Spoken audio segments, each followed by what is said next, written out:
Alrighty, so to answer the question in the thumbnail, no, Protestants do not believe that communion is merely symbolic.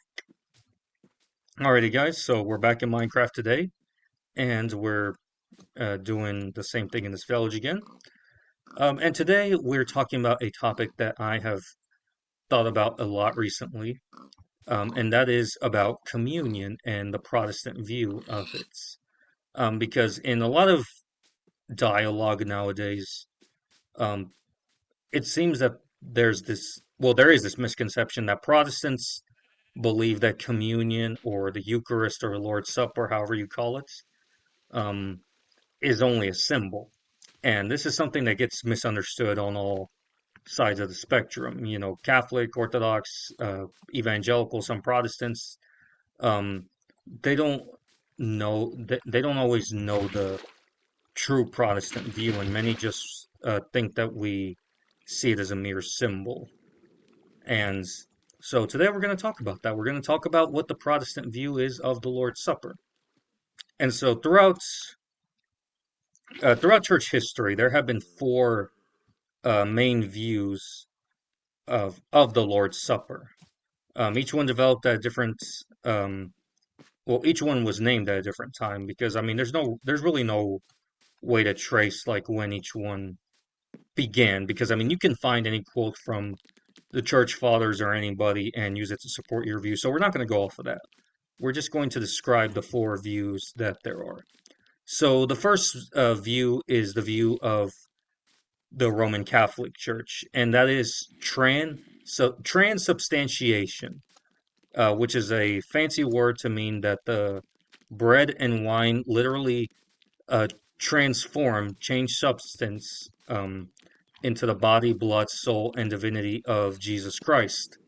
So the bread and wine cease to be bread and wine and become the body and blood of Christ, but they only have the outward appearance of bread and wine.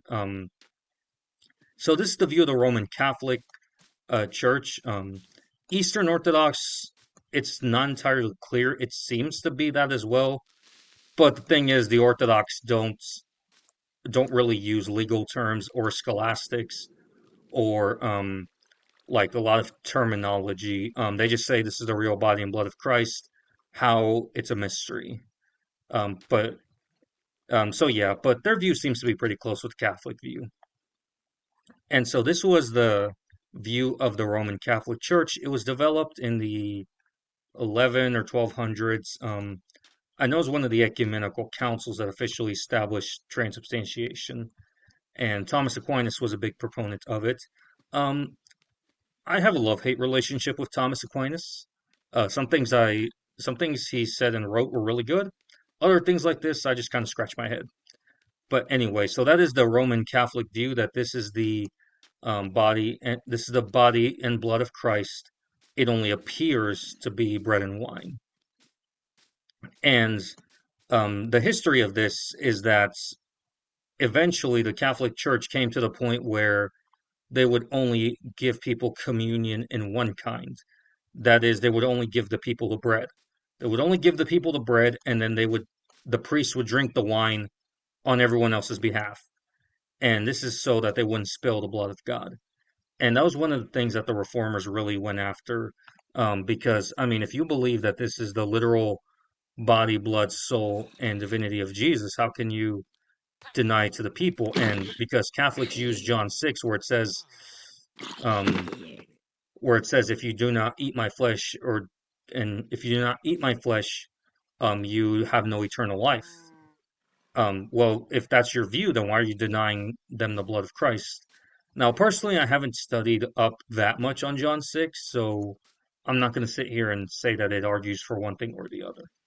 But that's the Roman Catholic view, and that's the view that a lot of evangelicals, but even some Protestants who maybe don't know their view that well, this is the view that they overreact against. And so that gets to the other view that is the memorialist view, sometimes called the Zwinglian view.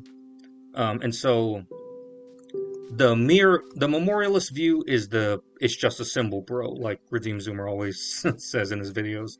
It's just a symbol. Nothing happens. We're just remembering and thinking what Jesus did. And so this has kind of become the view amongst evangelical, non-denominational, and non-confessional Baptists, because there are other Baptists who do hold to another view, which we'll get to in a moment. But this has kind of become the modern view, and the origin of this, honestly, not certain. I mean, I have found quotes from church fathers where they say that there were heretics that denied that this was the body and blood of Christ. Now, if you have a symbolic view, I don't think you're a heretic. I don't think you're going to hell. It's not a salvation issue. Um, but I do think it kind of does a disservice to the sacrament, and I'll explain why later. So the mere symbolic view is also oftentimes attributed to Ulrich Zwingli when he and Luther met at the Marburg Colloquy. So Luther was in Germany, Zwingli was in Switzerland. They were both doing a Reformation. They tried to unite the Reformations, and they agreed on most everything except the Lord's Supper, because Luther's view was another was the real present, was a physical, real presence view, sometimes called consubstantiation. We'll get to that in a moment. And Zwingli had a kind of had an interesting view. I mean, some people say that he had the symbolic memorialist view. Others people say that he just had an omnipresent view, that Jesus is present, but just kind of omnipresent. But it's not entirely clear. What is clear is that Zwingli's view did kind of strain relations between the two Reformations, and so they ultimately didn't unite. Even when Zwingli died, and Calvin and Peter Martyr Vermigli tried to correct that view, the Lutherans just wouldn't have it. So that kind of just happened, and so if you grew up like me, those were the only two views of the Lord's Supper that you were taught. You were taught that it was either transubstantiation or just a symbol.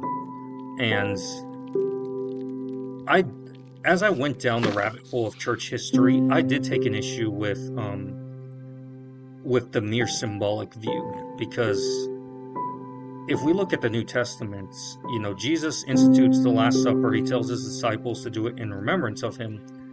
And then in Paul's letter to the Corinthians, he explains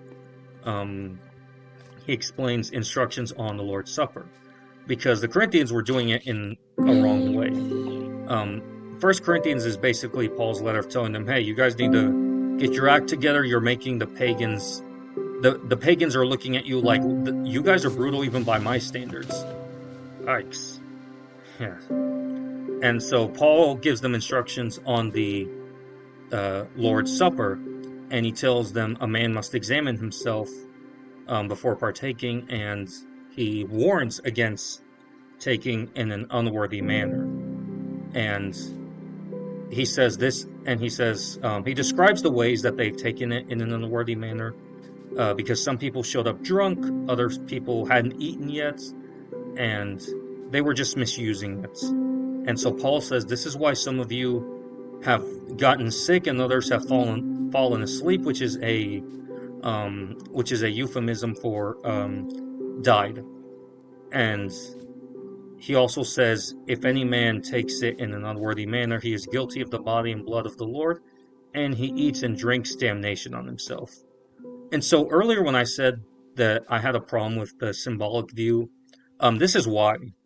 Because, I mean, why such stern warnings from Paul if it's just a symbol? I mean, a symbol, I mean, Paul says if you take in an unworthy manner, you eat and drink damnation on yourself, and you're guilty of his body and blood. I mean, can a symbol bring condemnation on somebody? Can you be guilty of a mere symbol? I mean, a symbol cannot make you sick or kill you if you handle it wrongly. Um, my Lutheran friend, he gave me a good example. He said, if my grandma passes away and she wants her ceremony done in a certain manner, and we mess up some of the details, sure, we might feel some shame, but it's not like we're guilty of her body. And I honestly thought that was a good analogy. And this is why I just couldn't go with the mere symbolic view. But thankfully, these are not the only two views. There are two other views between transubstantiation and the symbolic view. Both of them are called real presence. However, one is physical and the other one is spiritual, and we'll get to we're going to break down the differences. So, um, in simple terms, the physical real presence view is that Jesus's physical body is present in, with, and under the elements. So, as you take communion, you're also receiving the real body and blood of Christ physically. Um, how it works, not entirely clear because the ones who hold to this are Lutherans, Lutherans and maybe some Anglicans, and from what I've heard, even Oriental Orthodox. But Lutherans leave things to mystery, and so they don't try to explain it too much. They just say this is the body and blood of Christ, and not in a manner of transubstantiation. Some people call it consubstantiation, but Lutherans don't like that term, so I'm not going to use it. And this view is the view that Martin Luther held that kept him from uniting with Zwingli, because from Luther's perspective, Zwingli had a mere symbolic view of it. Because Luther's reasoning was that Jesus said, "This is my body," and that's where you get the famous Lutheran catchphrase, "Is means is," which honestly, I'm not Lutheran, but I love that quote. It's just, I love it. And Lutherans, you guys are awesome. I love y'all. And so that's the real physical presence view. The other view is the view of real spiritual presence. That's the view of Reformed Presbyterians, Methodists, and 1689 particular Baptists. So when I said that some Baptists have a symbolic view and others don't, this is what I mean: is that 1689 particular Calvinistic Baptists, they have they have a more than a symbolic view of communion. And so this spiritual real presence view kind of started by Peter Martyr Vermigli and really formalized by John Calvin. And so the spiritual real presence view is that we do receive Christ's body and blood, but spiritually. So rather than Christ being present in with and under the elements like the Lutherans think, we we are taken into God's presence. The Holy Spirit bridges the gap between us and God, and we spiritually feed on Christ's body and blood. So basically, the Lutheran view is that Christ comes down and is present in the elements. Lutherans, if I got that wrong, please correct me. And the Reformed spiritual presence view is that um, the Spirit bridges the gap between us and God, and so we're taken into His presence to feed on Christ. And so that's really that's the difference between the two forms of real presence. And so these two forms have been the main views of the of Protestantism, of classical Protestantism. So Lutheran, Anglican, Presbyterian, and then other Protestants, Methodists, and 1689 Baptists. Lutherans, Anglicans, and Presbyterians / Reformed are the magisterial Protestants. Whereas Methodists and Baptists, yeah, they're Protestants, just a different branch of Protestants. But I'll get into those things in another video. But really, this is the main Protestant view. These are the main Protestant views. Just about any Protestant confession that you read, they reject transubstantiation. And they don't explicitly reject. They, as far as I know, they don't really have a section that condemns a memorialist view, because transubstantiation was a bigger fish to fry back then. But it's certainly not seen as just a symbol, because I mean, the bread and wine don't change into the body and blood of Christ. They remain bread and wine, but we still receive Christ, whether physically or spiritually, according to these views. And so, even though the memorialist view is kind of become the default in many modern evangelical churches, this is not the historic view of Christianity. And honestly, this is something that we as Protestants need to know. We need to remember our views of communion. We, I mean, yes, it is a remembrance of Christ, and the bread and wine are technically symbols, but it's more than that. We are receiving Christ's body physically and spiritually, or physically or spiritually, depending on your view. So it's neither a re-crucifixion like transubstantiation would require, but it's also not just a symbolic remembrance where we're just thinking about what Jesus did. Rather, we are feeding on him to become more united to him. If you've seen my video on anxiety about predestination, you know that I talked about union with Christ. Well, this is one of the means through which we are more united to Christ and sanctified to him. We become more like Jesus as we receive him and partake of of his body and blood, because the Bible says that it is the Paul says in those same chapters that it is a participation in the body and blood of Christ. We become partakers of his body and blood by faith. That's what the Reformed believe.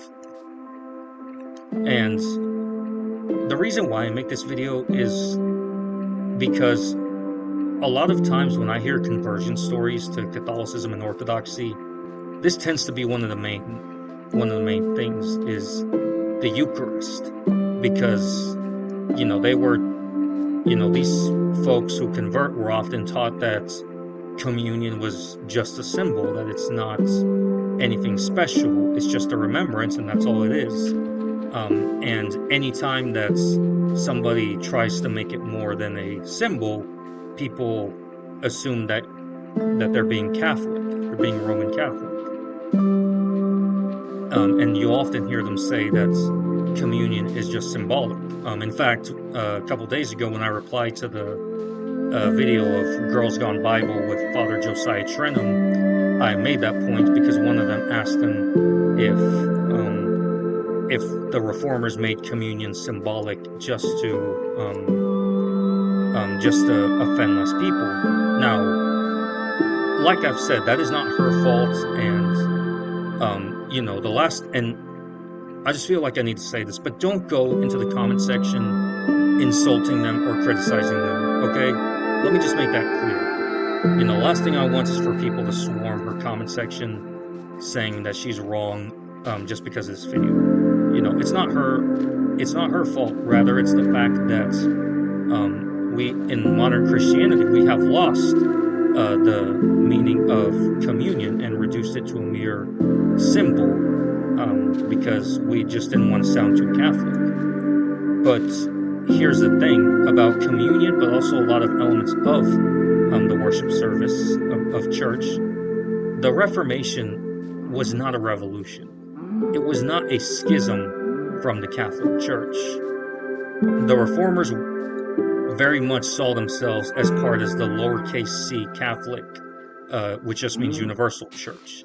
They saw themselves as part of that, and they wanted to reform it and remove what was impure and keep what was pure. And because if you look at a lot of the reformers, they kept some of the same things that are quote unquote Catholic, but I mean, those things aren't Catholic, those things are just biblical, like real presence in communion, infant baptism, um, things of that nature. Now, there were things to remove during the Reformation, like icon veneration or transubstantiation and other doctrines that the Catholic Church had imposed that were oppressive, that were not in the Bible. So the Reformation wasn't about. There's a difference between Reformation and Restorationist. So the Reformation, to give an analogy, the Reformation is God's house is dirty, we need to clean it up. The Restorationists, like Jehovah's Witness, Mormons, Church of Christ, Seventh-day Adventists, That mentality is God's house is dirty, therefore let's leave it and make our own new thing. Um, because the reformers, they saw leaving the Catholic Church as a sin of schism. Now, I know people are going to say, well, but they did leave. Well, not exactly. They didn't leave the Catholic Church. They were excommunicated because the Catholic Church over and over excommunicated and it would excommunicate individuals and anyone who agreed with them. So they excommunicated Jan Hus and anybody who agreed with him. They excommunicated Martin Luther and anyone who agreed with him. And then at the Council of Trent, I think, they excommunicated anybody who said that justification is by faith alone. And so this wasn't a schism; it was an unjust excommunication. But the reformers still held to a lot of things that might sound strange to modern Christian ears. And one such thing is the view of communion. Communion, though not a re-sacrifice of Christ, is more than a symbol.